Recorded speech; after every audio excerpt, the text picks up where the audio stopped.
Hello, everyone. Welcome back. Happy Tuesday. Thanks for joining us here on KXAN Live. I'm Esmeralda Zamora, and we're going to be talking about space today with our very own Eric Henrikson. Eric, thanks so much for joining us. How are you today? I'm doing wonderful. It's a great day to be here. It's a Tuesday. It's a pretty day outside. I'm excited. It's going to be a fun talk. So today we're talking about mysterious lights over the sky. What can you tell us about that? So every so often here at KXAN, we get reports of mysterious lights over Austin. This pretty regularly happens, and it usually happens around the launch of Starlink satellites. For those of you who don't know, Starlink is SpaceX's free internet program. They've launched over 6,000 these little tiny satellites into space. You can see them right there. And when they're in space, they're kind of cool because they're pretty small, but they form a line through space. They're separated enough apart so they can provide different internet access to people with these big receivers anywhere on the planet. The whole idea is to give internet to everybody on the planet. It's pretty wild if you ever get to see them up in the sky. They're little tiny sparkling lights in a line that people mistakenly think of as UFOs. And we have a lot of launches. Actually, within the last, from July 27th through Sunday, I can't do the number of days that is, let's say 8, 9 days, there was 5 different Starlink launches bringing these satellites into space. So you see a ton of them going up. They kind of annoy stargazers a little bit because they pop up. But what happens is people who are unaware there's a Starlink launch look up and they go, oh no, what's that mysterious light in the sky? And it's they think they're UFOs or something, and no, they're not. But we do get UFO reports, which is kind of wild. One thing I was talking to Alejandro Rojas with Enigma Labs, they run an app that helps track different unidentified flying objects, or UAPs, unidentified aerial phenomenon, which is the other way of saying it. I like UFOs, it's better. I watched the X-Files as a kid. More science. Yeah, they want the more sciencey. I want the more nerdy version. So let's say, well, I'll go with UFOs while we're talking today. In fact, they kind of do both. But Enigma Labs is an app that lets you actually report when you see a UFO.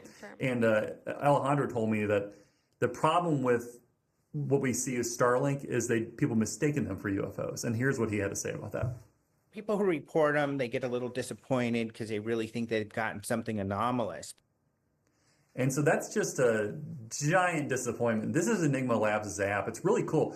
I went through there. This is my recordings. I was just kind of glancing around. What sort of anomalous sightings did we get in Austin? And these are videos from Austin and the Texas area of these interesting things people have seen. So we do see mysterious lights in the sky over us. This is during the eclipse, by the way. Wow. And if you look right there on the left, there it goes. And the whole point of this app is to really track what we're seeing. Are we seeing Starlink, or are we seeing, a hot air balloon, or is it something else?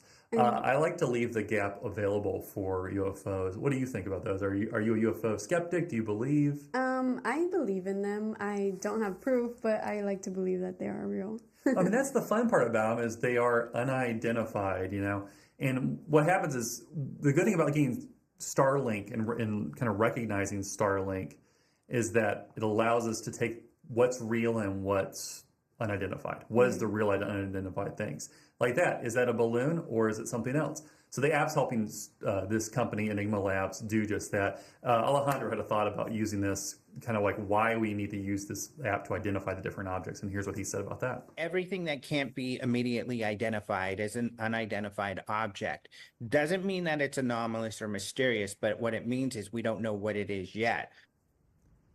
And that's exactly it. Like, just because we have something identified doesn't necessarily mean it's an alien, doesn't mean it's could just be something we just don't know. In aliens is always kind of the go-to for these sort of things, but it's just unidentified. One important thing they're doing is with the app is the Pentagon has said they don't have enough data on UFOs.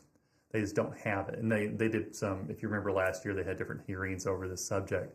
And so they want more data. So Enigma Labs is helping provide that data. But again, they kind of have to separate the Starlinks from the UFOs. Some of this video is really creepy to me. It freaks me out a little bit. It's like collected by the Navy and Air Force pilots. They have all these eyewitness sightings of UFOs, but the hopeful is that with these videos, these photos, the good thing about this app is it allows them to take geodata and put it into the photo, so they know exactly where the photo was taken and when it was taken, that kind of thing. And so, but yeah, all the data is going to go to the Pentagon and help them identify the unidentifiable. So pretty crazy. And for those of you who have just joined us, we are talking about mysterious lights over Austin. Can you kind of brief us again on what those lights actually are and what they look like? Right. So those lights are typically Starlink satellites. So Starlink is a satellite that SpaceX, Elon Musk's company, has launched into space. There are over 6,000 of them orbiting the Earth right now. It's like 6,700 and some odd number. Just in the last week alone, they launched another set of these things up. And actually, like a month ago, one of the rockets launching them exploded in mid-flight. There was a bit of a delay between launches, and I think it was like 70 of them evaporated in our atmosphere just descending. Wow. But there's over 6,000 of these, and they're there to provide internet to people all around the world in places, these remote areas that don't have traditional infrastructure. You can just kind of buy like a little box, plug in, and it can connect you to these satellites, which connect you to the internet. But what happens is you see these lights up there, they're pretty wild looking, and people mistaken them for UFOs all the time. So we're looking at this new app now that helps identify the difference between a Starlink and something that's a little more unusual. One thing really cool about the Starlink is that, and why people frequently misidentify them, besides the fact that they're like strings of light in the sky, is when they separate initially, they're like one giant cylinder. It's like this cylindrical, like almost cigar shape. So that looks kind of like a spaceship. And then as they separate and kind of like turn and get into position, they shoot rockets out of both sides, and they form like this bow tie. So you see these bow ties of light, which is, again, an unusual thing to see. Yeah. And people go, oh, that's a UFO. But yeah, every time these launch, we get reports here at KXAN that, hey, what is that? So I kind of wanted to give you a primer on what it is. What it actually is. Also, we can pull this story up every few months because we will get them. We had so many launch last week. I'm kind of surprised we didn't get any reports. There's not another set of them flying over us for a few weeks, though. So. And I don't know if you know this, but how often are they actual UFOs and how often are they just Starlink? Most of the time, they're something identifiable. They're Starlink, they're a hot air balloon, they're something like that. But occasionally, in this Enigma Labs, their company, their app, is helping separate those UFOs. And the hard part is eyewitness testimony. I saw a mysterious light, and I've actually seen mysterious lights in the sky and go, ooh, what is that? And I didn't look up. But usually it's probably something identifiable. It's a plane, it's a helicopter, it's a satellite of some sort. But, you never know. And the whole point is to kind of gather more data. When it comes to science, how important is data? It's the most important thing. We need all the statistics we can get to help, quantify our results and be accurate and scientifically accurate. It's pretty cool.